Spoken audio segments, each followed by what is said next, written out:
You only call me on the weekends when you're out and about, only chasing highs. You need me. All right, this is Kia's life.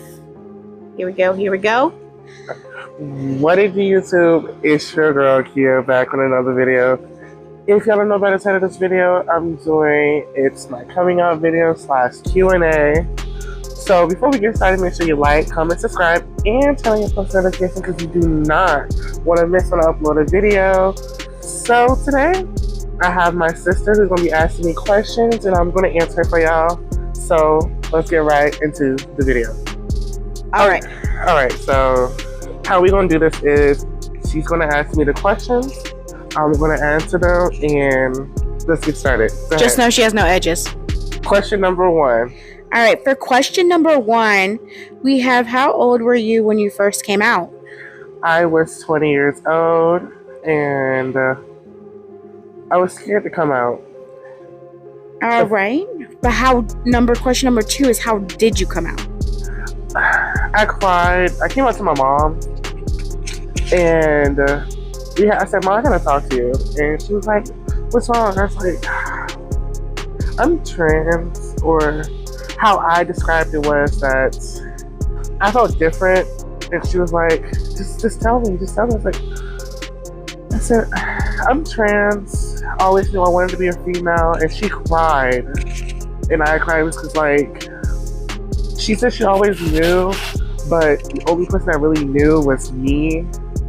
So it was like, my mom was my support system. But now, I really don't. I can't really touch base on that. That would be for the next question.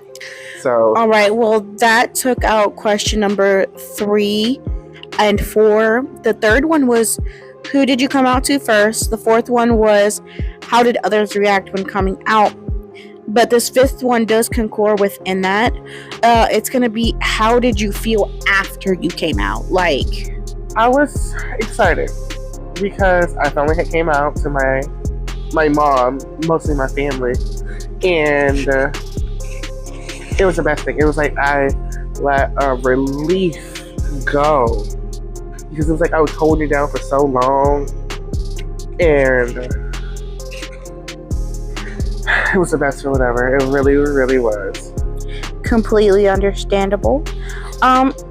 So, okay, for number 6, we have, how did you know what gender you were meant to be? Well, it was like in school, during like middle school, high school year, I felt like I was always in class. I was like trying to flip hair, and I really, really had hair. And I was like, I'm not a boy.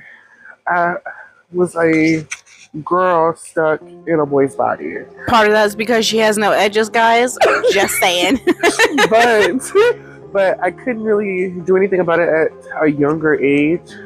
But I took a step at the age of 20 and was like, I'm a girl. I'm a female. You just felt like, I'm gonna go all for it. I'm gonna go in. I'm gonna do it. This is me. Because it's just like, this is me, and I feel complete, but I'm not complete. But I'm a female, and I can tell anybody that I was never a male. Growing up, I was never a male.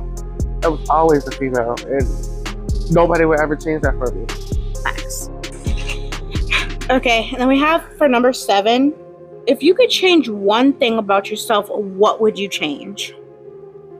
I really wouldn't change anything because, like I said, I'm happy. All right, now we have question number 8. What advice would you give to another individual that is just, too afraid to come out and just scared possibly what others would think? What kind of advice would you possibly give to them?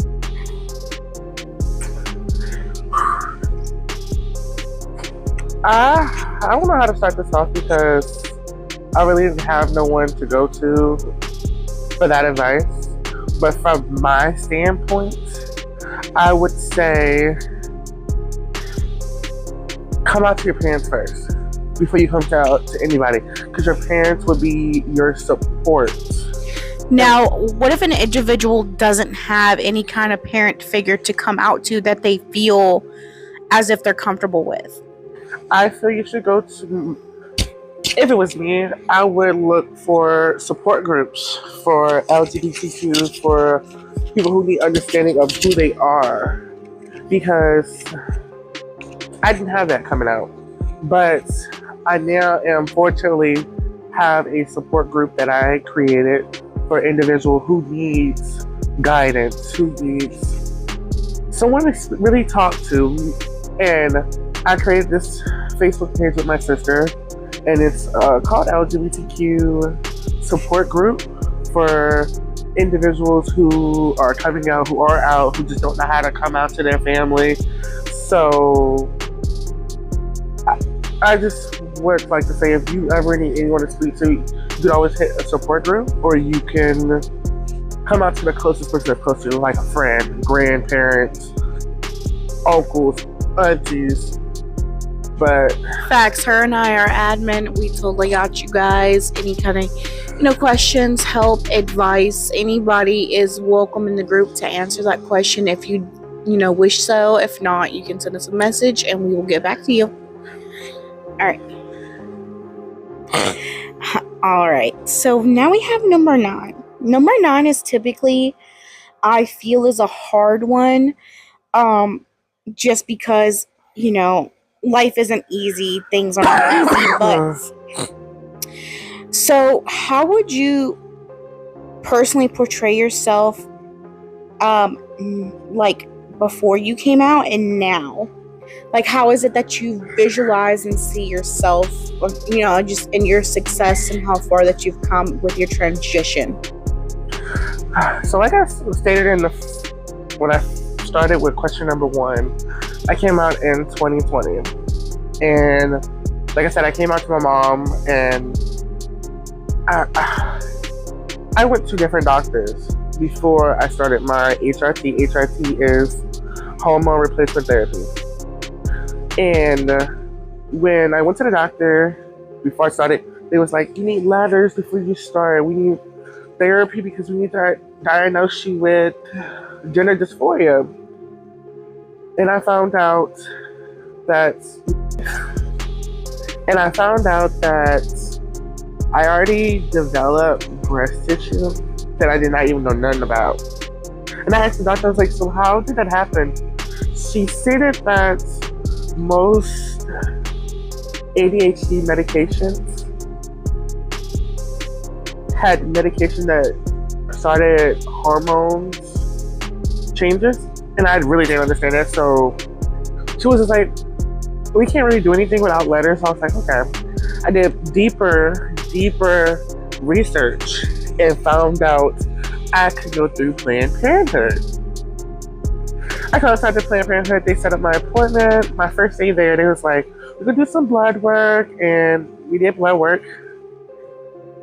And that exact same day, it was March 17th, first day, he was like, well, your hormone levels are okay. Let's go ahead and start you on estradiol. Estradiol is your hormones that you'll be taking for the rest of your life. I started on that, I'll say within a month, I already started seeing changes.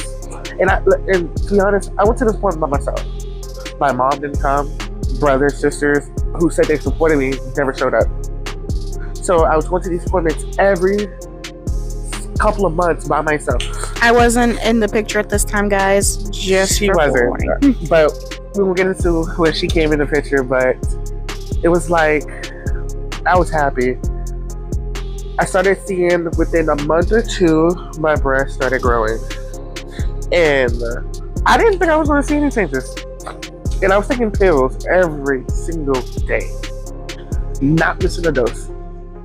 So I say 6 months later, I started taking, and I found out that I already developed breast tissue that I did not even know nothing about.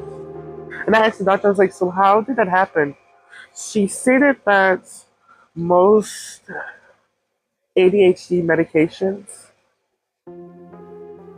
had medication that started hormones changes, and I really didn't understand that. So she was just like, "We can't really do anything without letters." So I was like, "Okay." I did deeper research and found out I could go through Planned Parenthood. I contacted Planned Parenthood. They set up my appointment. My first day there, they was like, "We're gonna do some blood work," and we did blood work. And that exact same day, it was March 17th, first day.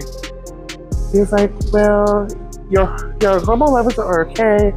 Let's go ahead and start you on estradiol." Estradiol is your hormones that you'll be taking for the rest of your life. I started on that, I'll say within a month, I already started seeing changes. And to be honest, I went to this appointment by myself. My mom didn't come. Brothers, sisters, who said they supported me, never showed up. So I was going to these appointments every couple of months by myself. I wasn't in the picture at this time, guys. Just She for wasn't. forewarning. But we will get into when she came in the picture, but it was like, I was happy. I started seeing within a month or two, my breast started growing. And I didn't think I was going to see any changes. And I was taking pills every single day, not missing a dose. So I say 6 months later, I started taking. Well, we're sorry about that, you guys. We'll touch basic on question 9 a later time. The wannabe boo thing called and interrupted. Anyways, so we have question number 10, and this one's off the books. It's not anything that's written down. It was a question that Kia told me to come up with. So I did a little bit digging in my brain, and The little tiny brain that she has. I have a very big brain because, not No, don't let her fool because y'all. Don't let her fool y'all. she's just mad because she's got no edges and a big ass forehead. And can't say then that there's word. me, and I'm all like smart and stuff, college level, whatnot. Anyways, Ignore her, y'all. no, don't ignore me. Question number 10 is going to be, what is your words for all the people who did not believe in you, and how far that you've thus came within life in general itself and coming out with your transition? What kind of words would you have for those people if they were to see you now? I proved y'all wrong. I really have proved y'all wrong. I had pushed through, and I found the support system that I need. And that's my sister and our family we have together. With her kids, I took it as my nieces and nephews. They love me. They support me. To be honest, my sister who's here with me right now, she didn't even know that I was trans. And so I explained it to her. And she has really opened up and accepted me. Unlike my mom and my brothers and my sister and my dad's side family, my mom's side family. Because they wouldn't talk to me. Some of my family now, when they see me, they turn the left cheek. They don't even act like they know me. People that I used to know when I was younger, they I'll act like they smack don't them know in me. the cheek and make their head turn the other way. But Just saying.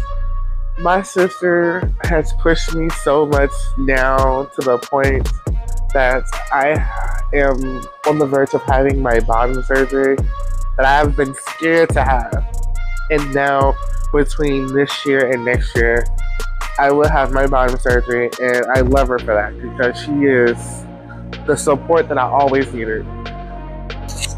All right, go ahead. Okay, Selena. So what do you have to say to the audience after what I just said about how you're my support system and how you feel about the whole entire thing, in your words? I would have to say that with individuals, whether you know them, you don't know them, because we were friends before, but we weren't close. And then life happened and just here we are, we're very close. My advice that I would give to the audience is that if you have somebody and they're trying to come out, about their transition, they're trying to be comfortable and confident within herself, boost their self-esteem, like help them become them for who they are. Because at the end of the day, had it been you would want somebody to accept you for yourself. And everybody needs a support system. Not everybody has anybody, but family is where you make it. Just because somebody's your blood doesn't matter. You always have to be there for that individual that's there for you, because you never know what's going to happen. Life is crazy, and just take it one step at a time. I joke around and stuff a lot, but coming where I am now from who I used to be, and everything that I've went through, he has went through some of the same things that I've went through, so I feel like we can bond over that. But it really helps, as far as encouragement and showing that person that you have to, suffer through some kind of sort of a pain, and then you all can be there for one another to push each other to do better. So if you know anybody, or if you are the specific person that's trying to come out about your transition, don't be scared. Forget about what everybody else has to say, because at the end of the day, you are what makes yourself happy. Because at the end of the day, the only person you're going to have, when you're trying to go to sleep, is yourself, your thoughts. So keep doing your